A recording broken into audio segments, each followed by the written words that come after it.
What's good, everybody? Take KZ back here, continuing our NBA trade deadline series. We're about a week to go from the trade deadline. The first video I covered the tax teams. That is both the teams that have ambient tax space and the teams that are right around the tax, both mainly over it. The teams that are just over it like to get under the tax. We covered that all in the first video. Today we're going to cover the sellers. One of the main teams we covered as the tax space team was the Wizards. So not a whole lot to say about the Wizards. The one other move they could really make that's not just like as a tax dumping place is they have Chris Middleton's expiring. 33 million is kind of tough to move, so I don't expect there to be a trade like that, but they could take on a bad contract for that. So, like for example, the Bulls want to move off Patrick Williams. They could do Patrick Williams and Javon Carter and Dalton Terry. Those two don't really play for them. They could take Chris Middleton back. They still have 10 million in tax space, so they don't even necessarily have to include both these guys. The Wizards have one open roster spot, so they don't have to send two back. They could do something like this. Where the Bulls, they take on money, but they get out of Patrick Williams' big contract. It's one of the worst contracts in the league, but the Wizards are so young, even taking on that on, they're barely north of 120 any of the next 3 years. So they could easily afford it. That's not really going to affect their tax base even. It's going to put some sort of hit on it, but not anything too sizable. They could kick back this Portland first, which is fairly pricey, but then the Wizards could throw in a couple seconds there. That's mainly it for the Wizards. Everything else would just be like a tax dumping move. The next team that has the worst record is the Pelicans. The Pelicans are in a weird spot because they don't own their draft pick. So they're not necessarily tanking. They have the bad contracts of Jordan Poole and DeJounte Murray. They would love to trade, but they just don't have assets to attach to them. They wouldn't attach assets, being the second worst team in the league. Can't really see them moving those guys. They could trade like Kevon Looney, Sadiq Bey, Jose Alvarado. They're not super high on Jordan Hawkins. Yves Missi has kind of fallen into a permanent backup role with Queen and Zion seeming like their front court of the future.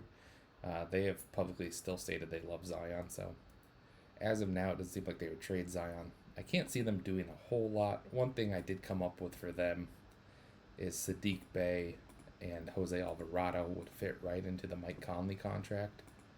Mike Conley is someone Minnesota ideally wouldn't want to trade, but he's been really bad this year. He's just too old. He hung on 1 year too long, like most players do.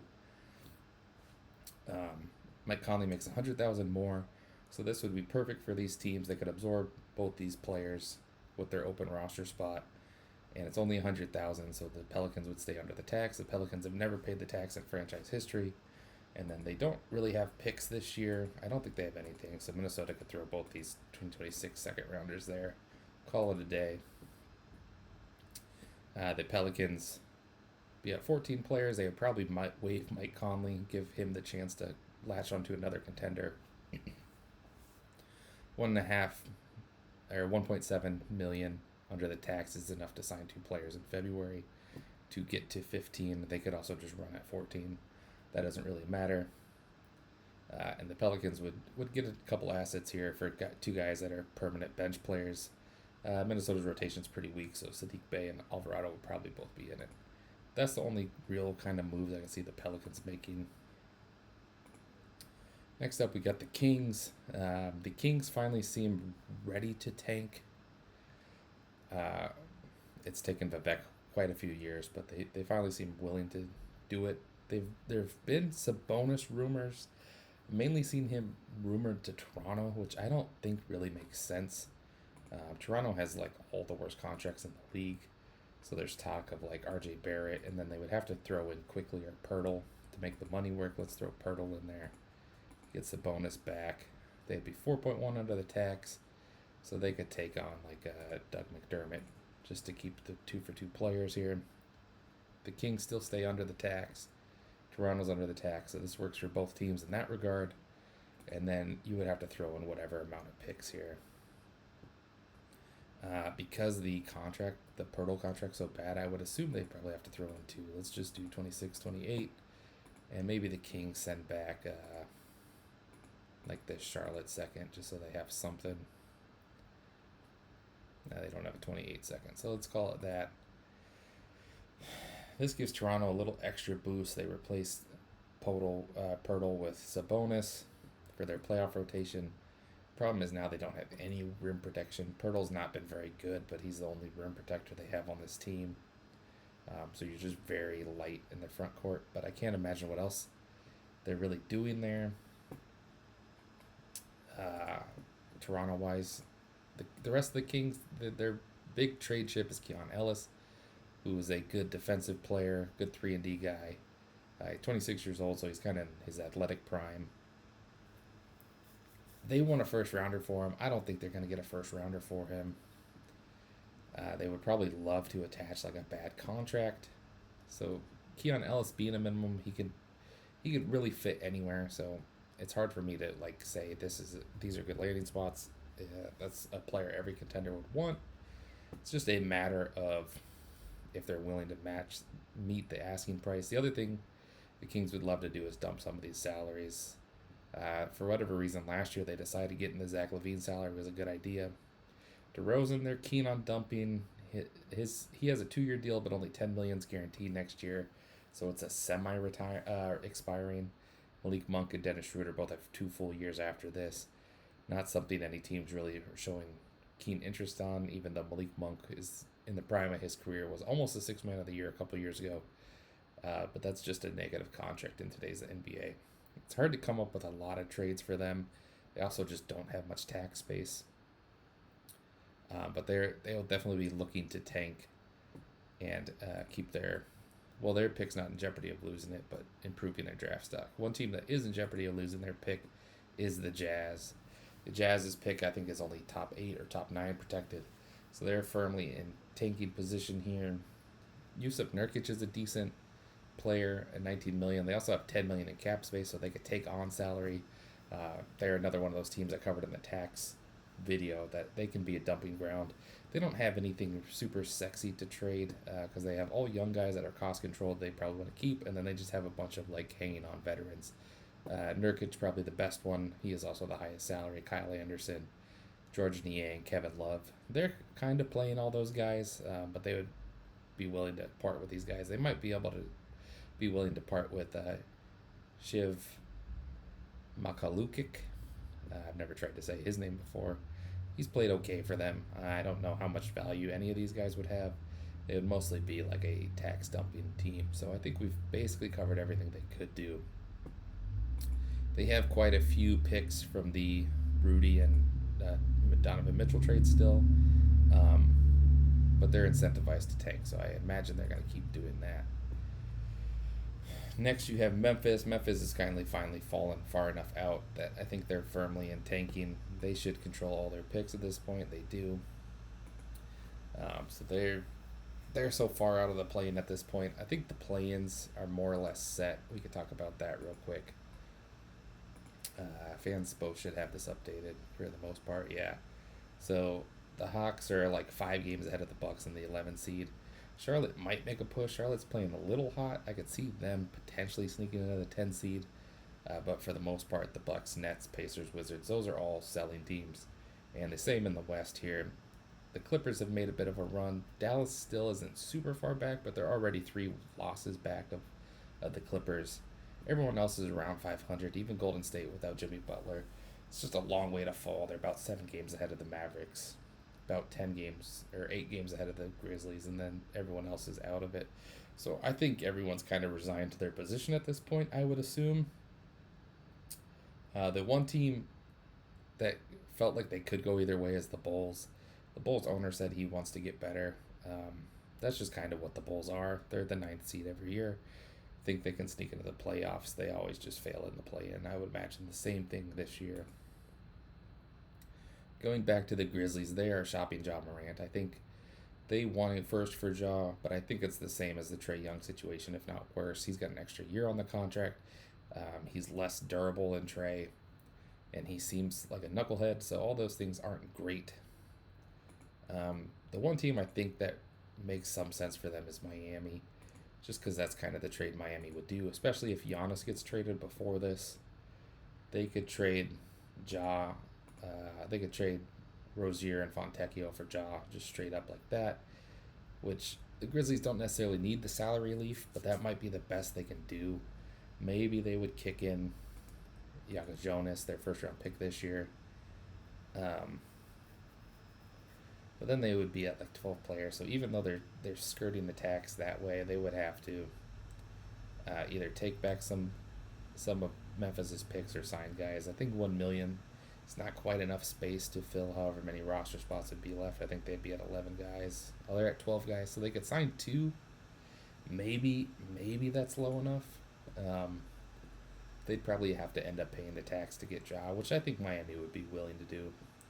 Don't know how much more asset wise Miami would really be wanting to give up here. You can maybe get some of these seconds out of them. I don't think they would give up a first. Other than that, it would be kind of weird trades. Like you could maybe come to the Pelicans and get DeJounte Murray and Jordan Poole for Ja and KCP, I think would work. And both teams would still have tax space there. And then the Pelicans would have to kick in something. Again, they just don't have much. I don't think they would throw in any of these first rounders. You could maybe get like a protected swap on this, like a lottery swap. I'm not sure if it lets me do that or not. And then, if the swap is protected, you get a cup. You get these 2 seconds here in the 31st. Maybe you could do something like that. But even then, the Pelicans have Jeremiah Fears, who they like. So trading assets for a point guard is kind of bizarre. Even though they're getting out of these contracts, they would probably like to get out of. Memphis is kind of like, what are you doing though? Memphis isn't going to want those guys either. I don't think Orlando could really cobble the money together for Ja. He's also a non-shooter, and they need shooting. Um, and they have Bane and Suggs, so it wouldn't really address any of their needs. Atlanta, I guess now that they don't have Trey, could do it, but that doesn't really make a whole lot of sense. Brooklyn, if they wanted to, but Brooklyn drafted 5 point guards, so yeah, it's just hard to find a Ja team. I can't imagine anyone's too interested in it. Um, Maybe the Clippers, just because the Clippers have nothing. Same sort of thing here. You would trade John Collins and probably Bogdanovich for Ja, and then one of these cheaper guys, maybe GG Jackson, just so they get a power forward back. But then again, with Memphis, you're just getting salary relief. The Clippers don't really have anything to trade. They could throw in a couple seconds. It's tough. I have a hard time seeing what the Grizzlies are gonna do, job wise. I don't think anyone will want KCP because of the contract number for next year, even though he would be an expiring then. I've seen some rumors they might trade Santi Aldama. I don't really understand that. I guess if you're tanking, he's an asset. I'm not sure how much interest he would have around the league, especially his contract's not bad, but it's not a great number either, around like 17 million a year. That's right, like on the borderline of what's stomachable and not. Brandon Clark's never healthy. John Contract could be an interesting veteran for someone, but again, I just don't know that you would get much asset wise. They do have a lot of cap space, so let's see if I can even think of a team here. Maybe the Magic could trade like Jonathan Isaac for Conchar. I think that's too much money because it's got to be within 7 million, and that's 9 million. But the Magic would have an extra roster spot, so you could, in theory, trade Cam Spencer. I think these guys make just too little that the money's not going to add up. Oh, that worked. Okay. So you could do something like that and get a couple more picks out of the Magic, maybe. That gets the Magic to 15 and gives them some salary relief on the Isaac contract. It's not a big needle mover. The Grizzlies can absorb it, which doesn't hurt them. Gives them another defensive big. And he's not on an awful contract. He's just not on a great contract either. It's really more of like margin stuff for the Grizzlies. I can't see them getting too involved in stuff. Dallas, I think we talked about a little on the tax side. They have interesting players. Daniel Gafford, I don't believe they can trade PJ Washington because of the extension. Najee Marshall will be an attractive target. I'm not sure if they would shop Max Christie or Jaden Hardy. Those guys could be interesting targets. And they're just so far over the tax. I would think they would want tax relief. They also just don't have any picks. They've traded like all their picks away. They got that one Lakers pick back in the Luka trade. But the prior deadline, I'm blanking on who they got. Oh, it was when they got Gafford and PJ Washington. They traded like all their picks away basically. So you would want a contending team that could dump some salary and take some salary on. So I think of like the Bulls. The Bulls are one of my go-tos here. They could take like Gafford, and then maybe like Javon Carter back. I think Gafford doesn't fit under the trade exceptions, so they'd have to send a little bit more money. You could do like Dalton Terry, and they could take D'Angelo Russell back, and that should work. So that would give the Mavs $7.5 million in relief, which gets them all the way down to $9 million under the second apron instead of about $1 million, which is probably somewhere like 18 million, 20 million in savings. And then those contracts expire, which helps them next year because this is about 20 million next year, or I think it's more like 23 because Gafford I think jumps up to 18 next year. And then maybe you get a couple picks out of this too, second rounders. You probably could get a first for Daniel Gafford, so maybe you get this Portland pick that's not in the lottery. That's fairly attractive though, but I think if they did something where they're getting cap relief in place of a pick, maybe the Bulls would then trade these 4 or 5 second rounders instead of a first, and you call it even there. And then the Mavericks get down to 189, which should get them all the way out of the aprons for next year, and they can still try to shed some extra money trading Najee Marshall, Caleb Martin. Let's see if they can just get all these guys to the Bulls just to kind of show an example here. And then we'll send Zach Collins back. I think that keeps them around the same money. But then in this case, they go from about 189 next year all the way down to 171. So they get out of all this money. The Bulls would take on bad contracts in Caleb Martin and D'Angelo Russell, but they get 2 rotation pieces out of it as well. The Bulls have so much tax space. They're still only at 127 next year, even taking on 4 contracts. That's something I could see potentially. Would the Bulls be at 16 players? Yeah, so the Bulls would have to then waive someone, or they could send another player back. They could send like Julian Phillips, who's a decent player. He plays a lot for the Bulls, I think, actually. So that's an attractive piece of back for the Mavericks there, too. This is more along the lines of what I expect the Mavericks to do. They could also try to get picks. But because they're bad and they're not going to make the playoffs this year, they're waiting for Kyrie to come back. They're not going to rush him or AD back. Those are the other moves they could do, is try to trade AD or Kyrie Irving. Kyrie hasn't played this year. I don't know how much value he would have. And then AD's contract is just so big. It's hard to imagine anyone really wants him. The rumored AD trade for a long time was Porzingis and Ricochet, which I think would still work. It moved the Hawks into the apron, so maybe they would throw Luke Kennard in there too, and then you could get some of these cheaper guys back. Dwight Powell, D'Angelo Russell. They're still in the apron there. So maybe we'd just throw in Dante Exum. Keep them out of the tax. I don't think Atlanta's going to want to move into the tax. So then you get last year's first round pick and a bunch of expirings for the Mavericks, accomplishing kind of the same thing. They're all the way down to 168. They get out of that AD contract, which is a good contract to get out of. Atlanta. So this is going to be the better of the Pelicans and Bucks draft pick, which means it's probably going to be in like the top 5, if not the number 1 pick. This, I think, is the second best of these 4 teams, which means it most likely will be Cleveland, so it'll be in the late teens. They could give this up. I think they are rumored to give this one up, just because AD's like a all-NBA kind of player. I think that's a high price to pay for AD, but If you're trading for a superstar, that's kind of the move.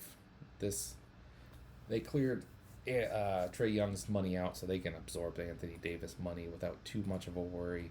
They'd be at 168, even paying 80, nearly 60 million next year. So that's something they could afford to do. They can make a run here. They're the 10 seed right now, so they're pretty far out of real playoff contention. But I think Atlanta bought their own hype that they would be a potential finals contender in the offseason, people were talking about. So I think they want to make that run. I think that covers all the sellers in the West. The only other potential seller is the Warriors now that Jimmy Butler's hurt. But I think with Steph being 37, they're not going to sell. They're going to try to put something together to compete a little more this year. So we'll cover them when we cover the buyers. The Warriors can get a little creative. We talked about the Wizards. Let's look at the Pacers. The Pacers don't have a lot to trade. They're in this weird position where they have the same team that they made the finals last year, but Halliburton's been out the whole year. They got the injury bug early on this year, which just sunk their season. They smartly got their pick back during the finals last year. This was owned by the Pelicans. They got that back, so they could potentially add a lottery pick to this team. The only guy they're really shopping is Benedict Mathurin. He wants a larger role. He's kind of just stuck as like the seventh, eighth man on this team. And with Nesmith, Nebhart, and Halliburton, that's never really going to change. So he wants out. He's an attractive piece to someone. If they want to get him, they would prefer to get a long-term center of the future back for him. I saw Yves Missi mentioned in these rumors, which I don't really understand. But they could do Mathurin for Missi. You'd have to throw in the Looney contract to make the money work, and then just give them like a minimum back. Let's see. I'm pretty sure the Pacers are at 15 guys. Oh, they're not. They're at 14. So you could do something like this. Pretty easy. I don't think you would include a pick. They're getting Missi for him, who's potentially their starting center next year, on a cost-controlled contract, which is what they want. Not really sure what Benedict Mathurin adds for the Pelicans either, but he's a scorer, so maybe they need more of an offensive punch is the idea. And like I said earlier, Zion and Queen is their front court of the future, so they don't necessarily need Missi, so maybe it's just parlaying what you have a dearth of to add to a weakness. Problem is they're still at 182.5 next year, so they're right up against the tax before they extend Mathurin. So they would extend Mathurin, and then they would have to salary dump someone else, preferably Jordan Poole, if they get anyone to take him. Other than the Pelicans, let's see, every team can kind of use Benedict Mathurin, but it's just a matter of who can actually get him. Cleveland could trade the Lonzo Ball contract for him. Lonzo is a team option next year, so that's essentially an expiring. So it doesn't really get them anything long term for the Pacers. You could try to get some of these picks out of Cleveland. They don't have a lot to trade, and I don't know that they can even trade a first, so I don't know how likely that one would be. The Knicks only trade Yabusele, who makes 5. So maybe they could also throw in Mitchell Robinson. You get Benedict Mathurin, and then they would have to throw in a little bit else here. Preferably some sort of big. I think the Knicks would probably love Jay Huff. That might be a little steep. Maybe get Isaiah Jackson back. That gets them tax compliant. The Knicks get out of some players they don't want necessarily.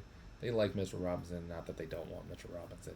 The Pacers could then extend Mitchell Robinson to be their defensive big.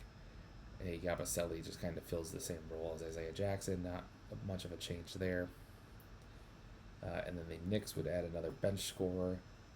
Not sure that really fits a need for them. Who else would want Mathurin? That would make sense. There's not a lot of young bigs that are available is one of the problems here. Like the Mavericks could trade Lively because they have Gafford, and they could just roll with Gafford long term. But I think you would want to just put everything on Cooper Flagg's timeline. Phoenix has all the Charlotte guys from last year. Um, yeah, I don't. There's not a whole lot of young centers of the future that are on the trade market. So Indiana would have to get creative there. So maybe this is the best they could do. They could maybe get Time Lord from Portland. That's kind of the same scenario as Mitchell Robinson. You got to then extend him. Brooklyn is another team we covered during the tax. They have 15 million in cap space. They basically kind of rigged the salary cap. You have to get to the floor, which is right about where they are. They made moves where they were cutting players that were on guaranteed contracts because the end of their bench makes so little money. In the offseason, you can carry up to 21 guys, including your two-way guys. So some of these guys, like Tyrese Martin and Jalen Wilson, were on non-guaranteed, so they kept them. They cut the players that were on guaranteed contracts, so it would raise their salary floor up because they're not paying these guys even that much. But you have dead money on top of these guys. They have the Michael Porter Jr. contract. Porter's been playing pretty well. It's a big contract. It's tough to trade. Nick Claxton, similar situation here. He's reaching like the prime of his career, so he could be an attractive piece. You think kind of like Golden State for Claxton. Maybe they could even get both these guys. So let's say Giannis gets traded. They could trade Jimmy Butler and Kuminga. They're under the cap space there. So this accomplishes both things for the Warriors here. They get cap relief and they get better this year. I'm not sure they would throw in a second rounder. They might have to. Let's see. They could make this one a swap maybe with the Knicks pick, and this one a swap. Maybe that would be enough. 2 swaps because the Nets have enough picks that they should be able to move up. They would have the Knicks pick and Houston's pick because Houston will get the better of Houston and Brooklyn next year, which will almost certainly be Brooklyn. So then they could swap whichever of Houston and the Knicks is worse for the Warriors pick, and then the same kind of thing in 28. They would have their own pick and Philly's pick that they could potentially swap with the Warriors once they don't have Steph Curry. That'd be kind of a steep price to pay for the Warriors, but it might be something they're willing to do. And the Nets would probably throw in some seconds if they needed to. They have an abundance of seconds. You get the rim protector that Golden State needs. He's not a shooter, which hurts paired with Draymond, but you could have a starting lineup here of Claxton, Draymond, Michael Porter, Pods, and Curry, and that's at least a team you can go to war with. And then you just have the same collection of guys on the bench. The Warriors would shed $13 million in salary, so big tax savings there as well. I don't think the Warriors owner necessarily cares about the tax bill, but saving money is something everyone loves to do. The Blazers could maybe be a team for Porter Jr. They could do Jeremy Grant and Porter Jr. So Porter makes a little more. Jeremy Grant's got an extra year, and then they would just throw like Thibault in there. And then they would have to get a salary back. Maybe they would want Tyrese Martin. Tyrese Martin's played good for them. As Portland makes their push here for the playoffs, their picks are all locked because of that Chicago pick, where it's kind of like infinitely lottery protected. They could unprotect it, and you know what? They wouldn't need to unprotect it. They could just send this Orlando pick. That would probably be what they would have to do. I didn't know they had that. So you got Michael Porter Jr. and Tyrese Martin for Thibault and Jeremy Grant. Thibault's only played 4 games this year, so that's not a loss. You're just upgrading the Jeremy Grant position. Getting someone younger, better shooter. Not necessarily a better defender, but it's been years since Jeremy Grant's played defense. So you get a 4-year younger guy who's playing better. And the Nets sell high on Porter Jr. That's probably the ideal situation there for Brooklyn. Charlotte is in kind of a weird position where I think they might potentially be buyers. They have plenty of cap space, so they could be one of those cap absorbing teams, similar to Detroit that we talked about in the tax video, where they're taking on salary, but they're also getting better in lieu of a push. They haven't made the playoffs in a long, long time, so I would imagine that's something they would love to do. Let's look at who they're actually playing here. They have 4 rookies on their team. They're not necessarily playing all 4 of them, but they've all played pretty well. Miles Bridges has played well for them, even though he's in some trade rumors. I think Brandon Miller is healthy again, so him and LaMelo. I think it's him, LaMelo, and Con Knipple playing together. They have like a winning record with those 3 guys. So as long as those guys are healthy, so that looks like their starting lineup there: Kalkbrenner, Brandon Miller, LaMelo, Knipple, and Bridges. I think Diabate is in that lineup where they start those 5 guys. They win pretty often.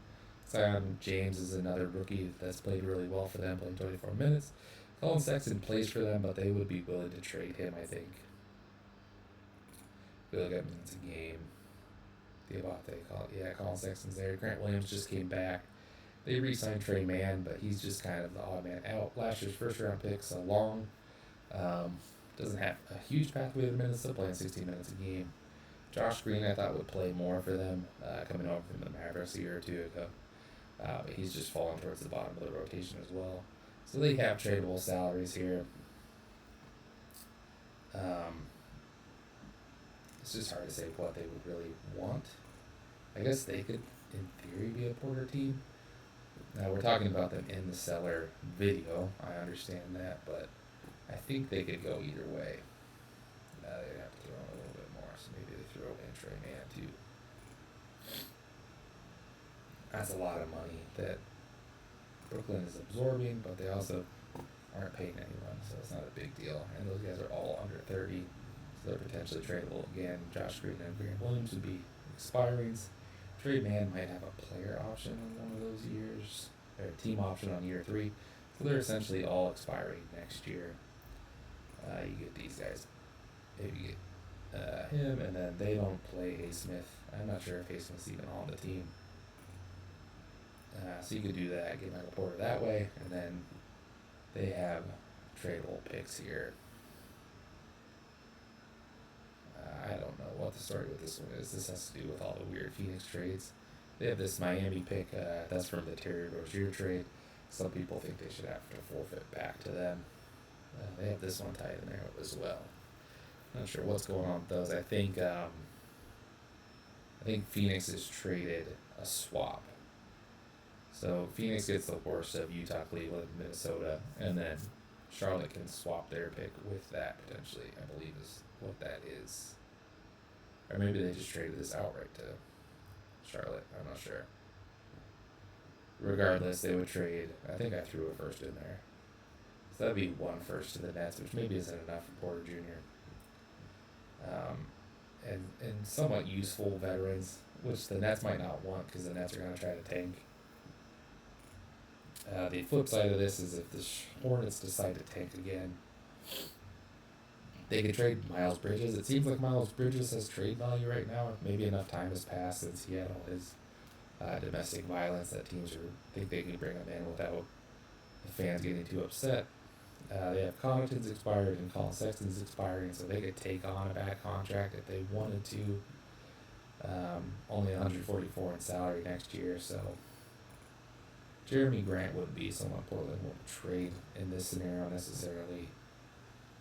But you do Colin Sexton and Pat Connaughton back. That should work. Both teams stay under the tax there. And Portland would they'd get out of the Grant contract. They wouldn't necessarily get better this year, so I don't think they would do that. But something along those lines, maybe. It's weird because a lot of the teams with the worst contracts are also the teams that are bad. So, like, the Kings could try to dump Zach LaVine to the Hornets, but then they're a bad team giving up assets. That doesn't make a whole lot of sense. The Cavs are a team that wants to get under the second apron potentially. They could maybe dump DeAndre Hunter. For Connaughton and Trey Mann maybe, or maybe they would throw in Probably what Grant Williams. Grant Williams and Connaughton. That saves almost no money at all for Cleveland is the problem with that. So I don't know how much sense that would really make. And the Hornets are taking on money, so Cleveland have to throw in a pick and probably get worse. Grant Williams is actually younger than DeAndre Hunter, so that's something maybe. I don't think they could do it just like this.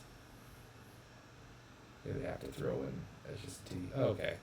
They could do Grant Williams and Mason Plumlee, actually. That makes more sense. Then Cleveland gets $7 million of relief, which helps that out.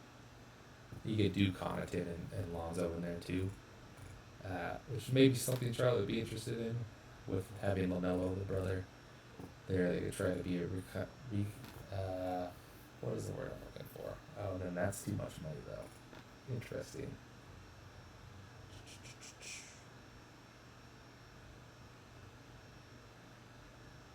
That makes it complicated because then you're getting into the non-tradable guys.